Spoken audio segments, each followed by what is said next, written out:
Muito boa noite, bem-vindo ao Três Pontos. Hoje com Marco António Costa, vice-presidente do PSD. Neste programa vamos falar da BBS e com as posições dos governos português e espanhol. Nós começamos com as palavras de Pedro Passos Coelho, hoje no fim das jornadas parlamentares, dizendo que está preparado para tudo e também com as justificações dadas perante a dívida à Segurança Social. Marco António Costa, muito boa noite. Começamos precisamente por estas palavras duras por parte de Pedro Passos Coelho no fim das jornadas parlamentares, que afirmou que as eleições não vão ser um passeio e que está preparado para todo o tipo de ataques políticos ou pessoais. O que é que na prática esta frase significa? Que está aberta uma guerra com os partidos da oposição, nomeadamente com o PS?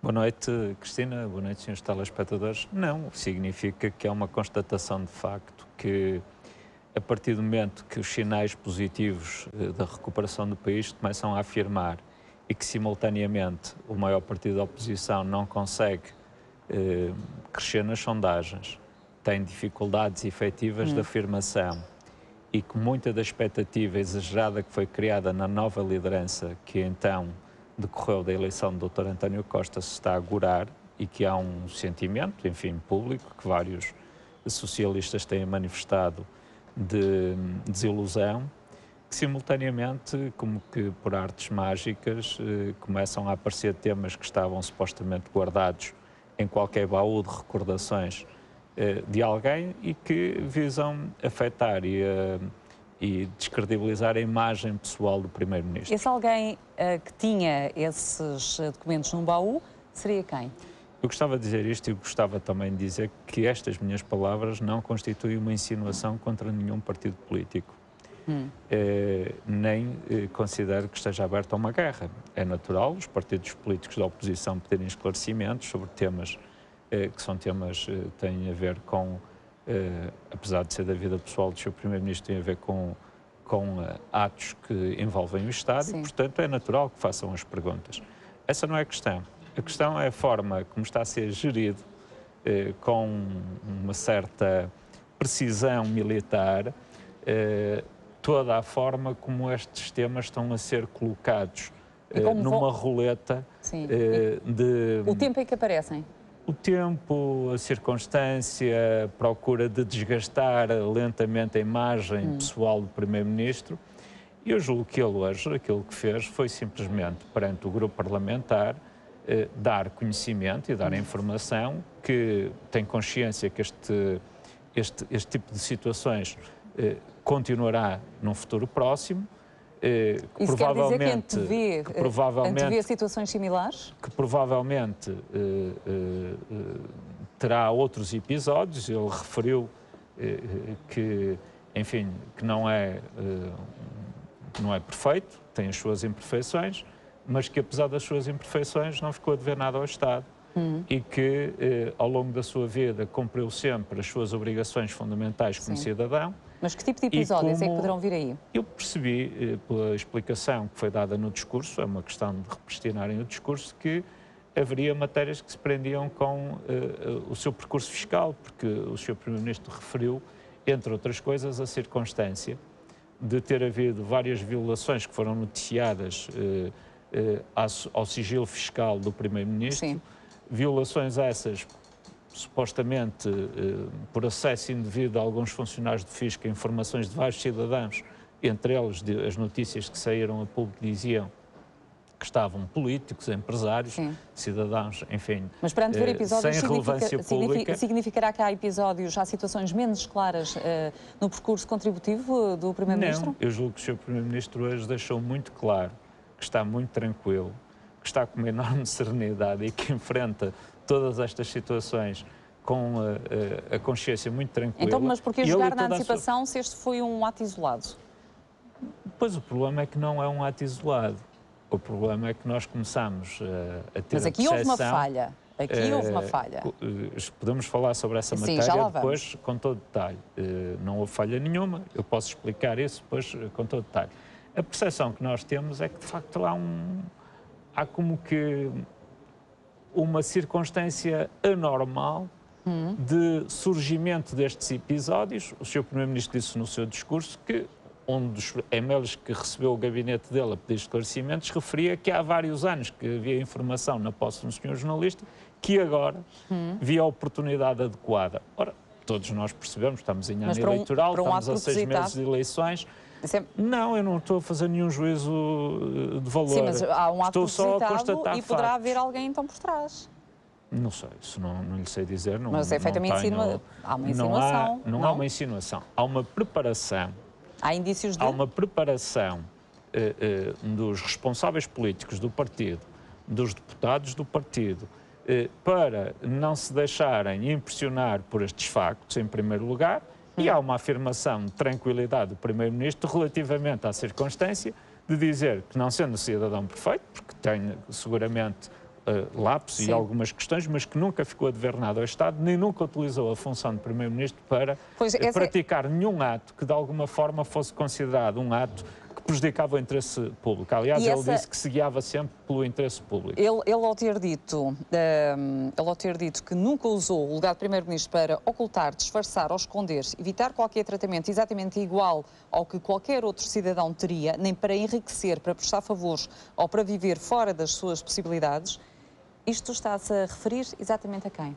A ninguém. Eu julgo que é uma afirmação típica de quando alguém mas também está disse que os políticos não são todos iguais. Claro, julgo que isso seguramente todas as pessoas... Mas quando está em curso um processo mediático, estas palavras não se destinam a alguém. Eu já sabia que a Cristina ia fazer essa pergunta, faz parte do seu profissionalismo fazer essa pergunta.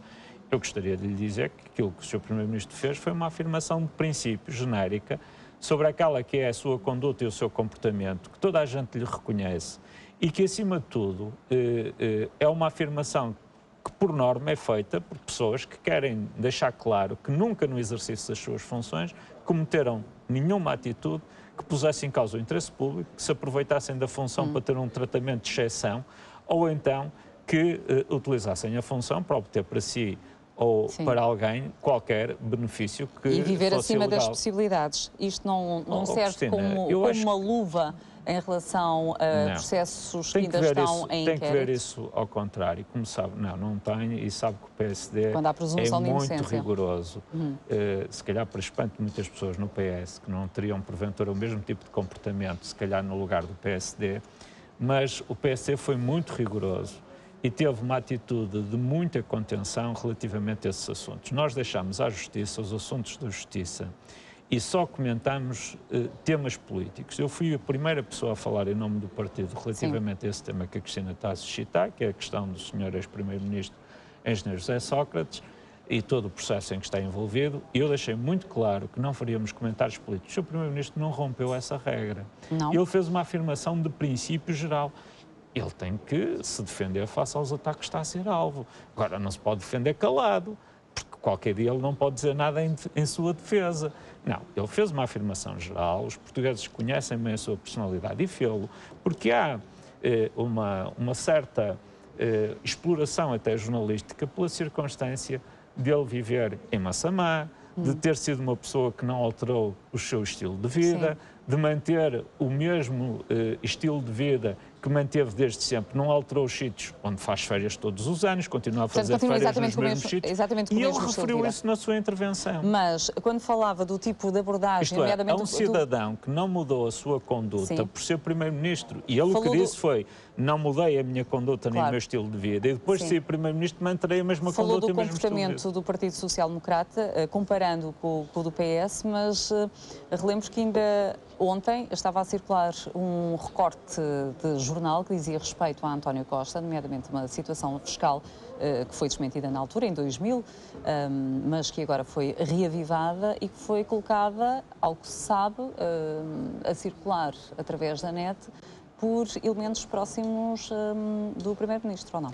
Eu, não, seguramente nunca com a concordância nem do Primeiro-Ministro, nem a concordância de nenhum responsável político. Eu referi ao Cristina... Mas não gosta desse tipo de comportamento? Não gosto. Nem são comportamentos que interessem à vida pública. Mesmo sendo aplicados por deputados do Partido Social Democrata? Acho que não se justifica, não deve. Eu acho que a política se deve centrar nos temas políticos. Eu tive a oportunidade ontem, nas jornadas parlamentares, de fazer algumas observações políticas sobre o líder da oposição. O Dr. Luís Montenegro fez exatamente observações políticas, mas são questões políticas. Nós devemos restringir a nossa ação à política. Claro que isso não está a acontecer com o Sr. Primeiro-Ministro, está a ter um ataque pessoal. Mas ele cá estará para se defender e nós cá estaremos ao lado dele para o apoiar. Em ano eleitoral, portanto, um ano que... Eu julgo é que isto teve uma grande virtude. Foi a circunstância de ter ficado claro aos olhos de todos, não só pela manifestação de inequívoco apoio que hoje recebeu do grupo parlamentar, quer as declarações que sucederam, minhas, do líder parlamentar e de um conjunto de outras pessoas, que o presidente do PSD está muito apoiado pelos seus companheiros de trabalho, pelas suas bases, e mais do que isso, e compreendem a situação. Que temos uma confiança inesgotável na sua pessoa. Mas isto não terá custos políticos? Porque esta situação acontece quando o Partido Social Democrático e o CDS pareciam aproximar-se nas sondagens, juntos, coligados ao PS. E não vamos continuar. Eu julgo que está a ver como está a chegar ao ponto certo. Isso deixa muita gente nervosa. Há muitos interesses que nos últimos anos foram afrontados pelo Primeiro-Ministro. Mas isto não terá custos políticos? Interesses financeiros, interesses políticos, interesses económicos, porque o Primeiro-Ministro não é propriamente sensível a esses interesses. Isto paga-se tudo caro. Portanto, poderão vir aí outras situações, como dizia. Venha o que vier, nós estamos preparados para elas. Muito bem, agora eu acho que essa declaração do Primeiro-Ministro é muito importante. E eu julgo que é relevante que se diga que toda esta circunstância não deve servir para arremessar responsabilidades entre partidos. Eu volto a dizer, há pouco eu referi, que o PSD, relativamente a temas que têm a ver com a justiça, não toma posição, não se envolve. Disse e volto a dizer, não sei qual seria o comportamento do Partido Socialista nessa circunstância, admito que fosse o mesmo, se estivesse na nossa posição. Não acho que seja útil baixar o nível de debate político para a pessoalização. E baixou. No caso dos ataques está a ser alvo do Primeiro-Ministro, baixou. Muito bem. Agora, em relação a essa mesma situação... espero que o Partido Socialista não ultrapasse determinados limites. E quais são os limites? Os limites são sempre os limites das perguntas que devem ser feitas no âmbito daquilo que é o dever de fiscalização política do Governo. E as perguntas já avançadas por parte do Partido Socialista em que espera respostas por parte do Primeiro-Ministro relativamente à questão da dívida à Segurança Social, não ultrapassam limites? Eu não li em pormenor as perguntas. Quer saber se os socialistas querem saber se Passos Coelho foi informado e quanto pela Segurança Social dos valores em falta, porque é que não pagou os juros da dívida entre 2012 e 2015, quando se inscreveu como trabalhador independente, qual o escalão que escolheu e porquê. Portanto, são 9 questões que são colocadas. Eu não queria estar a comentar em particular um requerimento que eu não conheço em pormenor, mas gostava de dizer... Mas acha que esta questão da dívida de Pedro Passos Coelho à Segurança Social está encerrada? Eu julgo que sim. O Sr. Primeiro-Ministro já deu explicações públicas sobre o tema. Tomou a iniciativa, quando informado, que estava prescrito a dívida de não invocar essa prescrição em seu favor, podia ter invocado formalmente essa prescrição e se tivesse feito... Mas colocar Primeiro-Ministro e depois de há um direito que assiste como cidadão. Mas pedir tantos sacrifícios aos portugueses? Cristina, e por isso é que ele fez a opção de não invocar a prescrição. Sim, porque ele podia ter invocado a prescrição de imediato em 2012 e isso teria levado Mas também poderia ter pago logo em 2012 e não fez. Com certeza, e ele já deu essas explicações. Mas porquê não pagar em 2012? Porque estava a aguardar e não queria que fosse de alguma forma feitas leituras erradas.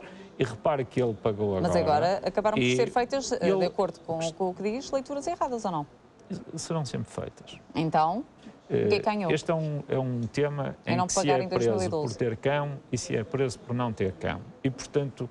Mas o que é certo é que havia uma situação fiscal, ao nível da Segurança Social, em que Pedro Passos Coelho estava como trabalhador independente e não pagou a contribuição que era obrigatória para a Segurança Social. Se me der 30 segundos para eu explicar, eu explico. O que se passa é o seguinte: durante muitos anos, os trabalhadores independentes não eram avisados nem notificados de estarem em falta perante a Segurança Social. Não. Iam diretamente às instalações da Segurança Social pedir as guias para pagar. Não, não eram avisados. Sim, iam Quando voluntariamente. estavam em falta, não eram avisados.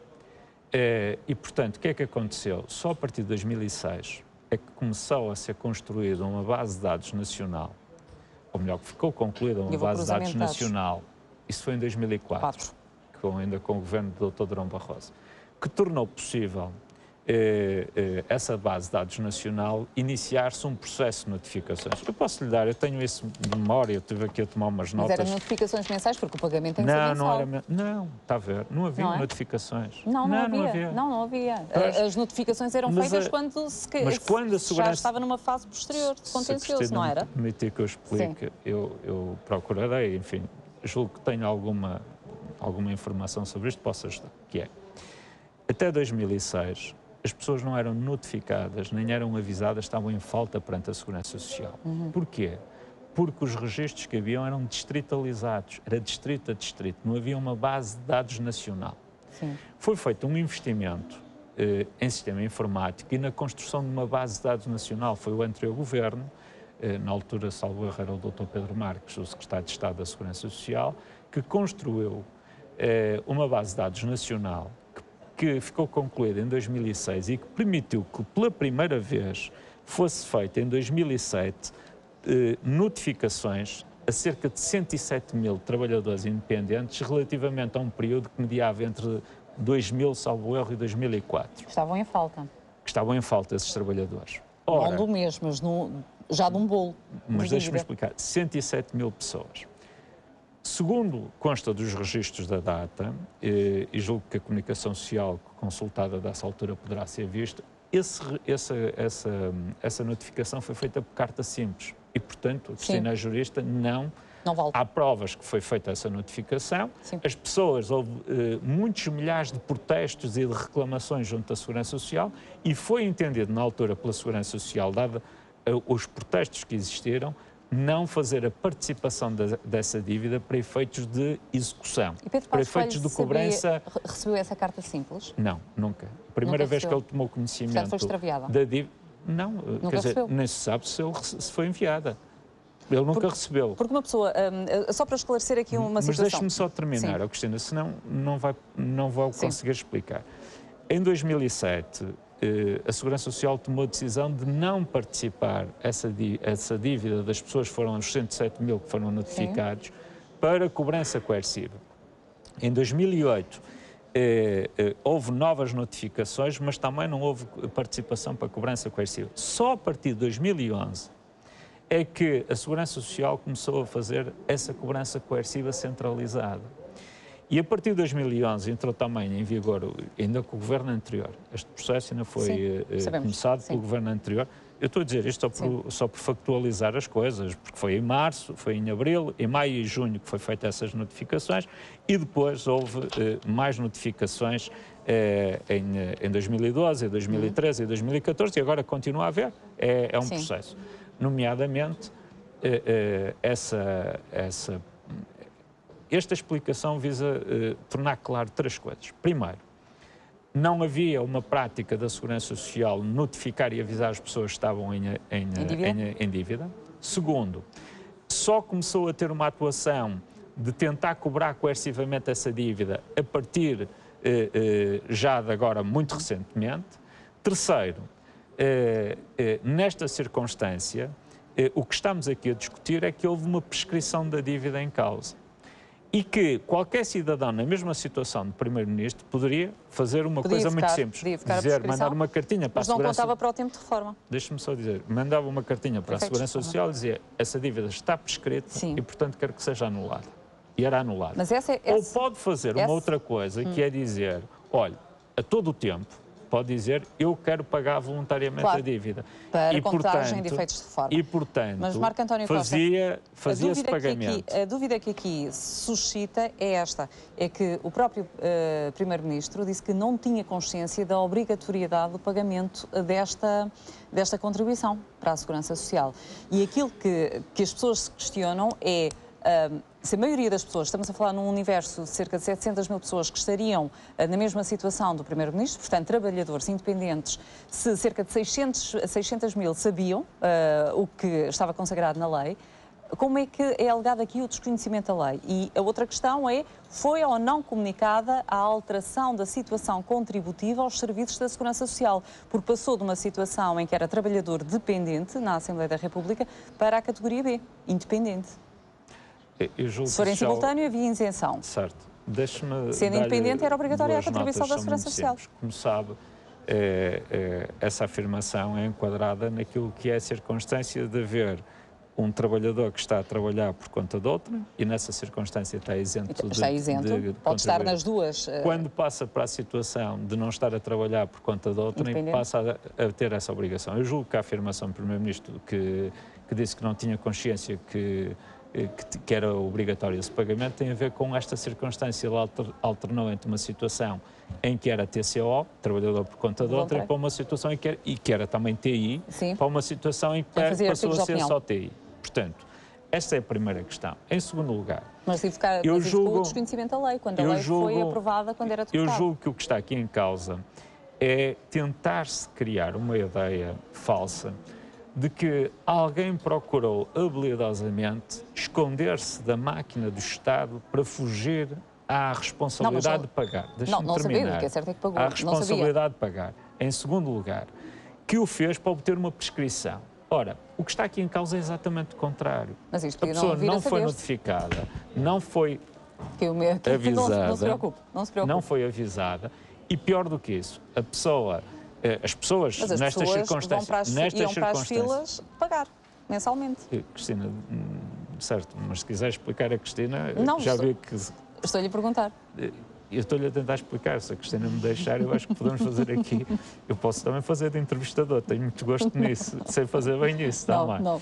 Mas a Cristina faz melhor, seguramente. Mas, portanto, para lhe explicar, não tenho dúvidas que faz melhor. Não, mas nós temos várias dúvidas em que procuramos respostas para esta situação. Eu não sei que fila está a falar, mas eu queria lhe dizer o seguinte: o que eu estou-lhe a explicar é a situação concreta. Podemos depois falar de filas, se quiser, de muito tipo de filas, podemos discutir isso tudo. Não, mas as pessoas... Mas eu quero falar sobre este caso que a Cristina está-me a colocar, que é, eu estou-lhe a dizer que há muita gente que nestas circunstâncias não foi nem notificada, nem avisada. O Estado, de facto, a Segurança Social tinha uma atuação muito rudimentar relativamente aos trabalhadores independentes. Isso já não se verificava, por exemplo, relativamente aos trabalhadores por conta de ontem e entidades empregadoras. Claro. Sendo que há aqui uma questão que é importante realçar, é que há uma diferença de comportamentos de distrito para distrito. Sim. Há distritos em que a Segurança Social era mais eficiente, mesmo na questão dos trabalhadores independentes. Foi aquilo que disse há pouco, era a distritalização. E há outros em que, porventura, não havia o mesmo enfoque e a mesma preocupação. Agora,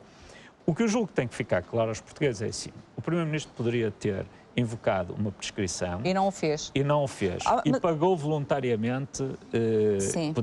Mas pagou tudo o que tinha dívida. Que ele pagou aquilo que a Segurança Social o informou que devia. Porque hoje a Comunicação Social dá conta que o pagamento deveria ter sido maior e nas perguntas suscitadas pelos partidos políticos é trazida à colação a questão dos juros. Eu julgo que o Sr. Primeiro-Ministro terá solicitado à Segurança Social a emissão de guias relativamente à dívida que tinha e, portanto, pagou aquilo que a Segurança Social informou que era a dívida existente.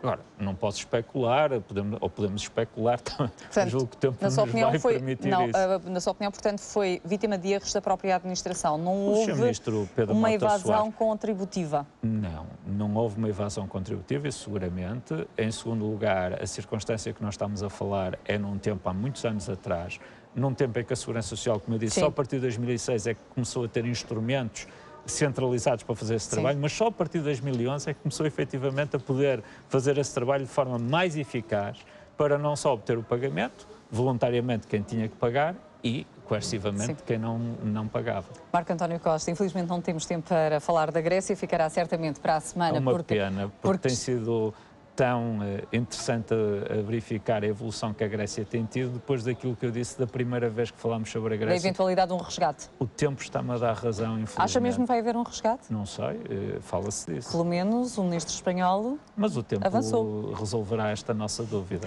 Marco António Costa, Uma muito boa noite, obrigada. Cristina, Boa noite, obrigado, obrigada. Foi o 3 pontos. Amanhã será a vez de Helder Silva com Rui Moreira. Boa noite, obrigada pela atenção.